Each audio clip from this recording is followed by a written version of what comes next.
Iran మధ్యలో ఈ war final స్టేజ్కి వచ్చినట్టు కనబడుతుంది.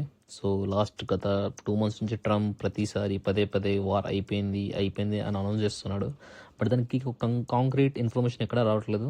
ప్రతిసారి ఇరాన్ వాళ్ళు దాన్ని డినై చేస్తున్నారు, మాకు ఏం ఫైనల్ స్టేజ్కి రాలేదని, మా టర్మ్స్కి అమెరికా వాళ్ళు ఒప్పుకున్నారని. ఇలాంటి స్టేట్మెంట్ మాత్రం ఇరాన్ నుంచి ఎప్పుడూ రాలేదు. బట్ ఈసారి మాత్రం ఒక పాజిటివ్ స్టేట్మెంట్సే వినబడుతున్నాయి. సో ఈ యుద్ధం చివరి దశకు వచ్చిందని అనుకోవచ్చు.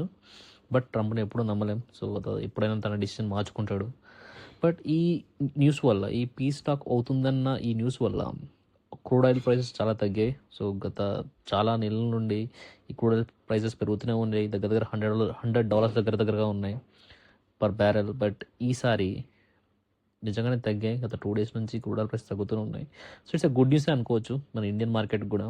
ఎందుకంటే క్రూడ్ ఆయిల్ తగ్గిందంటే ఇది అల్టిమేట్గా ప్రైస్ తగ్గడం చాలా మంచి విషయమే. ఎందుకంటే అది డైరెక్ట్లీ ఇండైరెక్ట్లీ అన్ని కంట్రీస్కి మంచిదే. ఎస్పెషల్లీ మన కంట్రీకి ఎక్కడైతే లార్జ్ పాపులేషన్ ఉంటుందో, ఎక్కడైతే ఈ ట్రాన్స్పోర్టేషన్స్ ఎక్కువ వాడతామో, ప్రతి చోట ఈ క్రూడ్ ఆయిల్ అవసరమే ఉంటుంది. సో ఇది మంచి న్యూస్ అనే చెప్పుకోవాలి. దీంతోపాటు మనకి ఇంకో న్యూస్ ఏంటంటే బంగారం. సో గత 2 weeks నుంచి గోల్డ్ రేట్ పడుతూనే ఉంది. దగ్గర 1,60,000 నుంచి 1,40,000 దాకా పడింది. మనం లాస్ట్ వీక్లో చెప్పుకున్నాం ఇది రైట్ టైం గోల్డ్ పై చేసుకోవడానికని. ఎవరైతే కొన్న వాళ్ళకి బెటరే. ఎందుకంటే ఆల్రెడీ వార్ క్లోజ్ దగ్గరికి వచ్చేసింది. గ్లోబల్ జియో పొలిటికల్ సిచ్యువేషన్ అన్ని కొంచెం కామ్ డౌన్ అయినాయి. సో ఈ టైంలో అమెరికా వాళ్ళు ఫెడ్ రేట్ కట్ కూడా పెంచేలా లేరు. సో ఇది గోల్డ్కి మంచిదని చెప్పుకోవాలి. సో ఈ రకంగా ఒకవేళ కనుక ఈ June 17th రోజున ఇలాంటి అనౌన్స్మెంట్ రాలేదనుకోండి రేట్ కట్ మీద, బంగారం రేట్ ఇంకా పెరుగుతుంది. దగ్గర 1,70,000 1,80,000 దాకా కూడా వెళ్ళే ఛాన్స్ అయితే ఉంది. సో కొంచెం జాగ్రత్తగా ఉండండి. తీసుకుంటే మంచిదే. గతంలో ఎప్పుడు గోల్డ్ రేట్ మొత్తం పడిపోయినట్టు ఎప్పుడూ లేదు. అప్పుడప్పుడు 5-10,000 తగ్గుతూ ఉంటుంది, తర్వాత పెరుగుతూనే ఉంటుంది. So it's better. ఇప్పుడు ఇన్వెస్ట్ చేయాలనుకుంటే చేసుకోవచ్చు ఇప్పుడు కూడా. ఇంకో న్యూస్ ఏంటంటే దీంతోపాటు ఇంకో న్యూస్ చాలా వైరల్ అవుతుంది.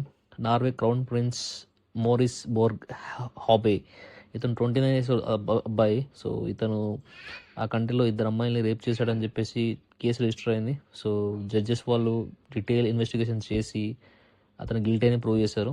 సో అతను జైలుకి వెళ్ళిపోతున్నాడు. సో దీన్ని మెచ్చుకోవాలి నార్వే గవర్నమెంట్. ఎందుకంటే కంట్రీలో రాయల్ ఫ్యామిలీస్కి చాలా పవర్ఫుల్ ఉంటారు, జనరల్గా వెల్త్ ఉంటారు, పవర్ ఉంటుంది. స్టిల్ వాడు ఒక కేసు వాళ్ళు గిల్ట్ అని ప్రూవ్ చేసి జైలుకి పంపించారంటే అక్కడ ఈ జ్యుడిషియల్ సిస్టమ్ అవుతుందో చాలా బాగున్నట్టే. దాన్ని మనం అప్రిషియేట్ చేయాల్సిందే. ఓకే, మీకు ఇలాంటి day to day updates and stock రిలేటెడ్గా